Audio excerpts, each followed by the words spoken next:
everybody, it's ChugaCon, alright, welcome back to more Pokemon Crystal in the last part, after a couple minutes of bonus footage at the end. We got here to Olivine City. In this part, we're going to be exploring it a little bit, looking for this Pokemon. If you have a Krabby, would you trade it for my Voltorb? No, I do not have a Krabby. I do not have a creepy Krabby, I know it's disappointing. Voltorb is, when evolved, is the fastest Pokemon in the game as of the first 251 Pokemon. It's not very good, though. I mean, it's really just, you know, it's fast, but not much else. Okay, let's see what this girl's data say.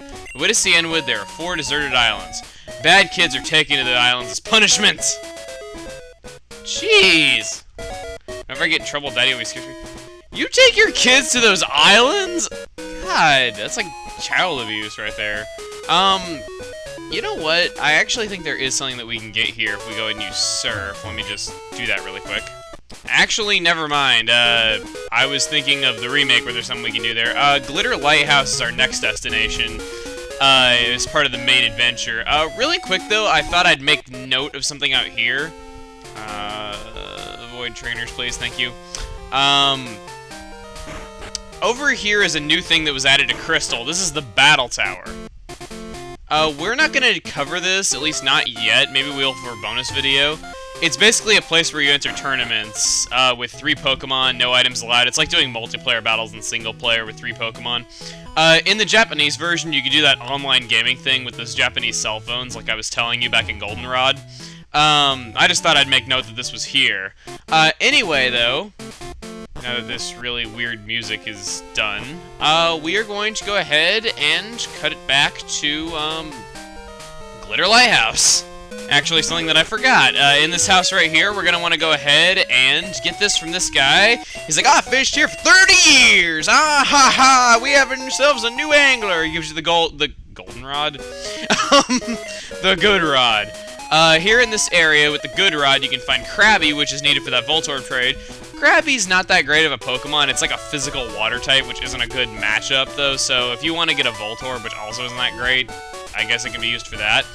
And then, other than that, all that can really be found here with the good rod, there's Corsola, which is a very, very badly typed Pokemon, being water and rock. Corsola, not very good at all. I have no idea why I was walking around there. And then there's Staryu, which is a really good special attacker. If you want to evolve it into Starmie, feel free. Very good Pokemon there. Anyway, though, heading into Glitter Lighthouse.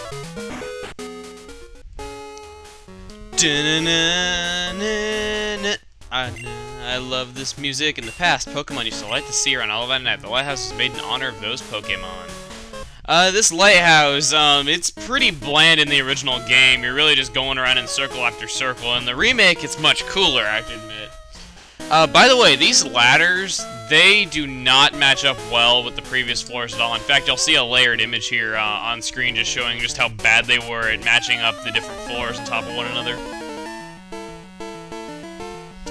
But anyway, Gentleman Alfred, we're going to be fighting quite a few trainers here just to level up our Pokemon. It's a pretty good training exercise, I guess, if you want to call it that.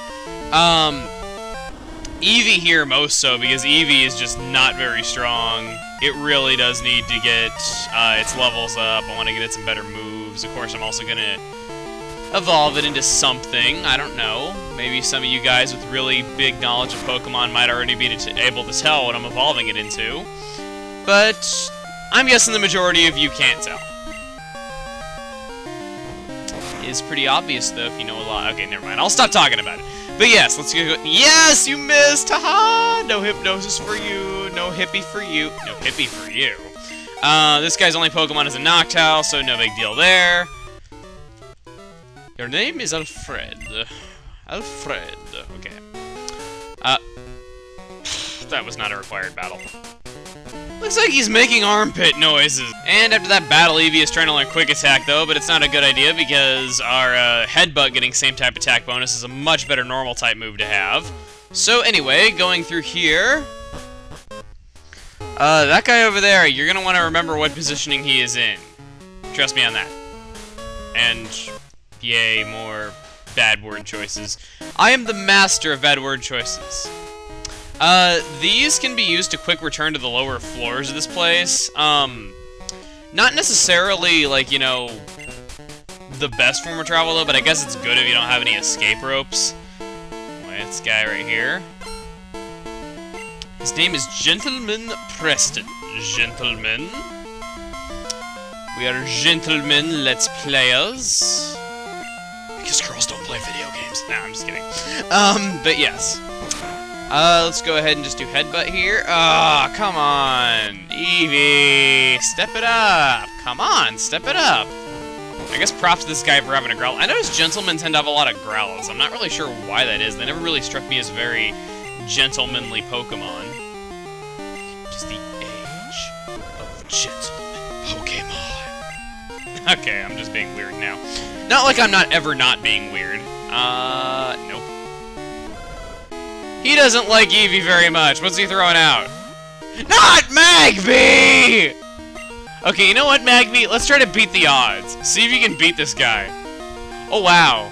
Alright, let's try Ember, just see what happens. I guess, actually, I probably should have done Dizzy Punch there, though, but let's just see how much Ember does. Wow! Go! Fight with all you can! If I hit him with Dizzy Punch, he might have gotten confused and beat himself there, and Phanpy would have gotten a ton of levels, though, but no well. Let's throw Methane out there, because I guess Eevee has been getting a bit up there in the levels, a lot more than I was hoping to. Because I already have 5 Pokemon on my team, my Pokemon are going to grow levels a lot slower than what you might be used to for these parts of the games, though, so despite having this many Pokemon, I'm going to be pretty under-leveled.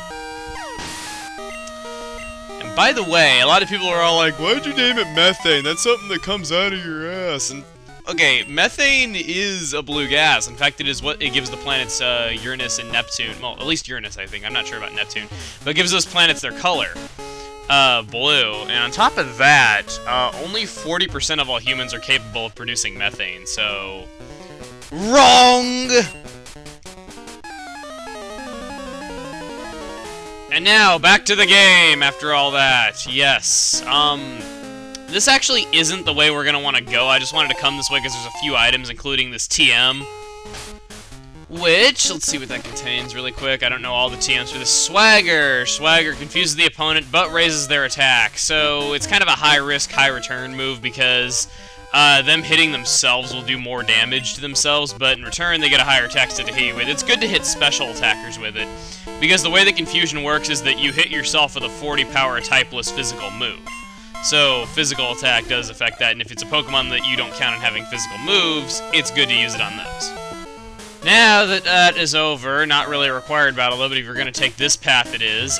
We got here a rare candy! Not bad at all. I'm going to mainly be using my rare candies off-screen as part of my off-screen training, though, just because I'm going to be going back and fighting the not-required trainers off-screen. And what do you know? It is a required trainer battle right here. Jasmine is the city's gym leader. I mean to bring her back with me. Nobody had better get in my way! You know what? I am going to get in your way, because you are Last Coney. Okay, it's not really as much of a southern name as Last Carey, but still. Let's just go ahead and throw coughing out there. Alright, come on. Let's take this thing down. A lot of people, by the way, I think I'd take this time to mention this, a lot of people have been asking me what the point of having a shiny Pokemon is. Truthfully, there really is none. In this game, it is somewhat dependent on your stats, particularly your defense and special defense stats, which need to have a certain value, which isn't all that great of a value. It's hard to explain though, but I'll just leave it at that. In the later games, it is totally random and has no impact on your stats at all, whether or not it is shiny. But in this particular game, it does, but it's not really worth mentioning. If you drop down here, you do not have to fight this guy. Otherwise, it puts you right in front of the trainer, yeah. I swear to God, I got so many people with that earlier, like when I was in elementary school, like people used to always ask me, like, you know, like with help with Pokemon and stuff like that, and then I'd always be like, okay, like, I'm gonna go down here, and I'm like, okay, go down there, and then they're like, oh, it puts you right in front of the trainer. I was like, actually, you could have escaped, I was just being a jerk. And I guess I got what I deserved for doing that to so many kids back in grade school, because I'm having to fight another trainer here. Ernest saves Christmas. Alright, nah. Let's get this item right here, and it's a Super Repel, but I can't carry anymore. You're gonna want to get this Super Repel, trust me. It'll be a friend to you in a minute if you don't have any other repels. Just as something I thought I'd mention, just to free up space in my inventory, I gave that soft sand we got a couple videos ago to my Phanpy in favor of Quick Claw. I just figure I'd be better off, even though Mud Slap's really weak, I guess I can boost it somehow. And then I give the Quick Claw to Methane. And heading up here... Oh, whoa, whoa.